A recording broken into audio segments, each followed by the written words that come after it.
성경에 등장하는 인물들, 그 중에서도 하나님의 인정을 받고 쓰임을 받았던 인물들을 보면 그들 안에서의 공통점이 있음을 알게 됩니다. 첫 번째로 그들은 살아계신 하나님의 음성을 들었거나 살아계신 주님을 만났습니다. 오늘 여러분들에게도 우리의 삶의 자리에서 살아계신 주님을 만나게 되시기를 축원합니다. 그리고 두 번째는 하나님이 주신 말씀대로 순종했습니다. 하나님이 주신 말씀 중에는 정말 상식적으로는 이해할 수 없는 일들을 요구하실 때가 있습니다. 그러나 그럼에도 불구하고 이성과 상식을 넘어서는 그 말씀에 그대로 순종했을 때 놀라운 기적을 경험하게 되는 것을 보게 됩니다. 우리들의 믿음의 수준을 보면 기적을 기대하면서 상식에 준하는 행함에 머무를 때가 있습니다. 그리고 세 번째는 죽기까지 하나님께 영광을 돌리는 삶을 살았다는 것입니다. 하나님을 만나야 합니다. 그분과의 인격적인 만남의 축복으로 인하여 주님을 닮아가는 삶의 변화가 일어나게 됩니다. 그리고 그 주님이 우리들에게 말씀해 주시는 그 말씀에 전적으로 순종하는 삶을 살아야 합니다. 주님의 말씀에 순종하려면 그 주님이 정말 살아계시는 주님이심을 만나고 주님과 친밀한 관계로 쌓아가야 하는 것이죠. 오늘 본문인 요한복음 12장에서 마리아는 주님 앞에 향유를 가지고 와 그 향유를 예수님의 발에 붓고 자기의 머리털로 주님의 발을 닦았습니다. 그러나 이 아름다운 장면을 두고 바라보는 가롯 유다의 시선과 해석은 달랐습니다. 마리아가 예수님의 발에 부은 이 향유의 가치는 지금으로 따지면 1년치 노동자의 인컴이며 여성의 결혼 지참금이었으며 또 위급한 상황에 필요한 비상금으로 사용할 수 있는 이 여인에게는 지금껏 모아온 가지고 있는 전 재산과도 같은 것이었죠. 그러나 마리아는 돈을 가지고 온 것이 아니었습니다. 여인에게는 돈 이상의 가치가 있었던 것을 드린 것입니다. 그러나 가롯 유다의 눈에는 오로지 돈으로밖에 보이지 않았습니다. 그가 바라보고 생각하는 가치 이상의 것을 보지를 못한 것이죠. 마리아가 보여준 예수님에 대한 그의 마음은 예수님을 통해 진정한 삶의 가치를 발견하고 의미를 찾고 이제 무엇을 위해 살아가야 하는지에 대해 그리고 예수님이 어떤 분인지에 대해 확실히 아는 자라야 취할 수 있는 행동이었습니다. 사랑하는 여러분, 우리들 모두에게도 각자 옥합이 있을 것입니다. 그 옥합은 내가 가장 소중하고 가치 있게 여기는 보물과 같은 것이며 절대적으로 의지하며 절대 포기할 수 없는 것일 수 있습니다. 대부분의 사람에게는 그 옥합이 돈일 수 있습니다.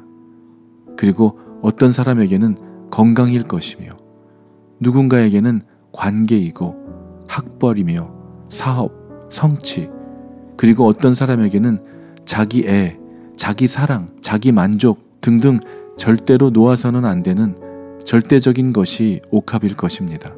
그 옥합을 마리아는 주님의 발 앞에 깨트린 것이죠. 예수님을 만나면 우리의 옥합은 깨트릴 수 있는 것이 됩니다. 주 예수보다 더 귀한 것은 없게 되는 것입니다. 구약에서 신약에 이르기까지 옥합을 기꺼이 깨트린 사건들이 나오는 것을 보게 됩니다.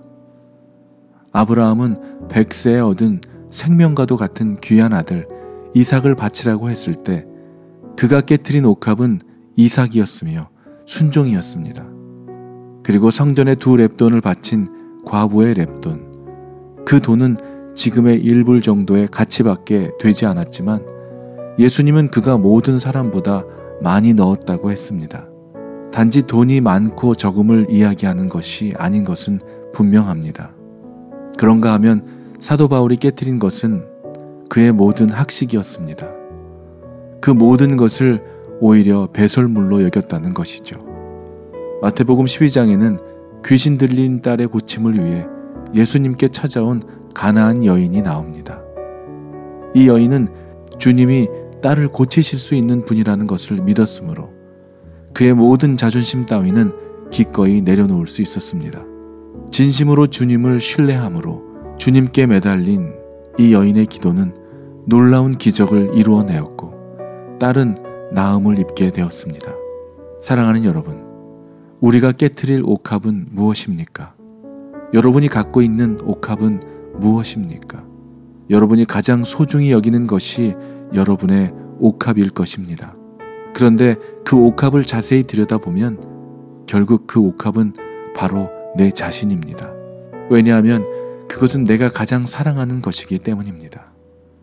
내가 가장 귀하게 여기는 것이기 때문이죠. 그런데 문제는 내가 그것들을 주님보다 더 많이 사랑하고 있다는 것입니다.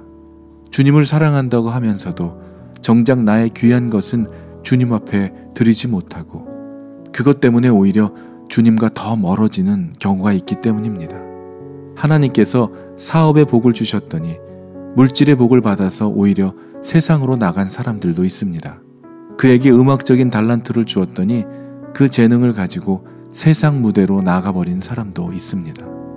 그러나 결국 교회로부터 멀어지고 주님으로부터 멀어짐으로 인해 절망의 길로 걸어가고 실패를 맛보게 되고 좌절할 수밖에 없게 되는 그러한 결과를 갖게 되는 것입니다. 사랑하는 여러분, 옥합은 깨어져야 합니다. 우리의 고집이 깨어지고 교만이 깨어지고 불순종이 깨어지고 주님 앞에서 낮아지고 겸손한 모습으로 바뀌어질 때 예수님의 향기가 우리를 덮고 있는 모든 흑암의 세력들을 다 제하여 버릴 것입니다. 모든 인간적인 냄새들이 다 사라지게 될 것입니다. 탐욕과 교만과 미움과 분노의 냄새들은 사라지고 예수님의 사랑과 용서와 치유함의 냄새가 내 삶에 그리고 내 주위에 진동하게 될 것입니다. 지금까지 우리는 너무나 이기적으로 살았습니다. 내가 세상에서 제일인 줄 알고 살았습니다. 남들이 내 자존심을 건드리기만 하면 분노하며 다투고 싸우며 살았습니다. 우리가 깨어지지 않아서 그런 것이죠. 우리 모두가 깨어지고 낮아져서 우리 주위에 가난하고 소외되고 병들고 문제 있고 어려움 당한 모든 사람들에게 예수님의 사랑을 실천하여 우리가 가는 곳마다 예수님의 향기로 가득하게 만드는 주님이 기뻐하시는 귀한 하나님의 사람들이 모두 되시기를 주 예수 그리스도의 이름으로 간절히 축원합니다. 아멘.